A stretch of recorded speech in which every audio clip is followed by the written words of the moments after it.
वाढत्या तापमानाचा पेरू पिकाला फटका बसतोय। उन्हामुळे पेरूच्या बागेची फुलगळ होते, त्यामुळे उत्पादनावर मोठा परिणाम होतो।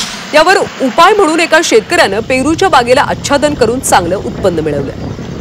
आणि याचा आढावा घेतला आमचे प्रतिनिधी हेमंत सापुडे यांनी। गेली काही दिवसापासून तापमानाचा पारा प्रचंड वाढला असून वाढत्या तापमानामुळे पिकांच्या संरक्षणासाठी शेतकऱ्यांनी सध्या या ठिकाणी आपल्या संपूर्ण शेताला आच्छादन केलेलं पाहायला मिळत आहे। मी सध्या शिरूर तालुक्यातील फाकटे परिसरात आलेलो आहे।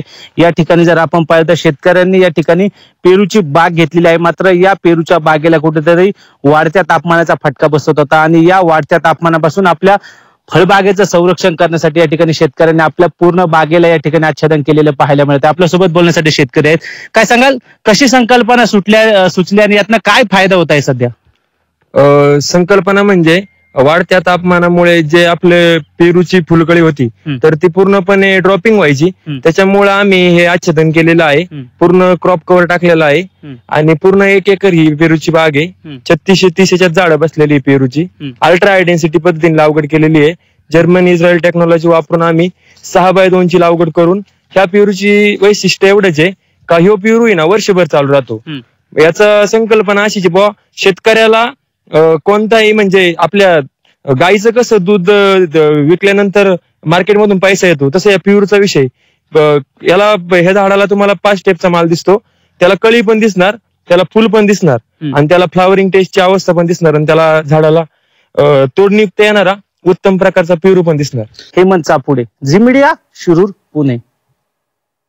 अकोल्यातल्या खडका गावात एका शेतकऱ्यानं पोल्ट्रीचा व्यवसाय सुरू केला। या व्यवसायातून गजानन डाबेराव या शेतकऱ्याला लाखोंचा नफा मिळतो। शेतीतून जास्त उत्पन्न मिळण्याची शक्यता नसल्यानं हा शेतकरी या व्यवसायाकडे वळला। आमच्याकडे शेतकऱ्यांसाठी 1 रुपया न घेता ही सुद्धा प्रशिक्षण आम्ही देतो।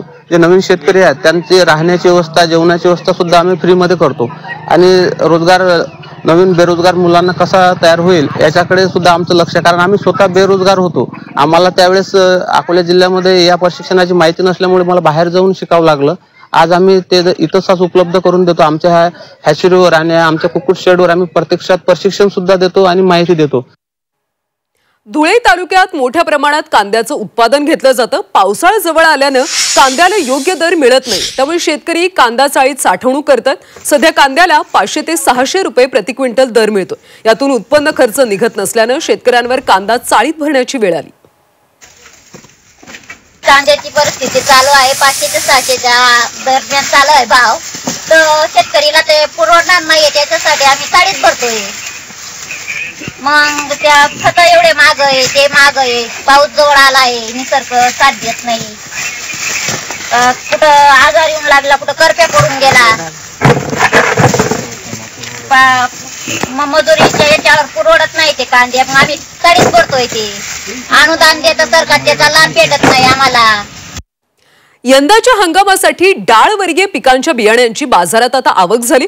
सध्या बियाण्यांसाठी लागणारी उडीद 200 ते 300 रुपये किलो, मूग 200 ते 350 रुपये प्रति किलो, तर तूर 200 ते 600 रुपये किलोनं विकली जाते। गेल्या वर्षीच्या तुलनेत यंदा बियाण्यांच्या दरात फारसा बदल झालेला नाही। उन्हाळ्यात भाज्यांचे दर कडाडलेत। भाजीच्या दरात तब्बल 50% वाढ झाली। उन्हाच्या तीव्रतेमुळे भाजीपाल्याच्या उत्पन्नात घट झाली असून मागणी वाढली, त्यामुळे भाजीपालांचे भाव वाढले।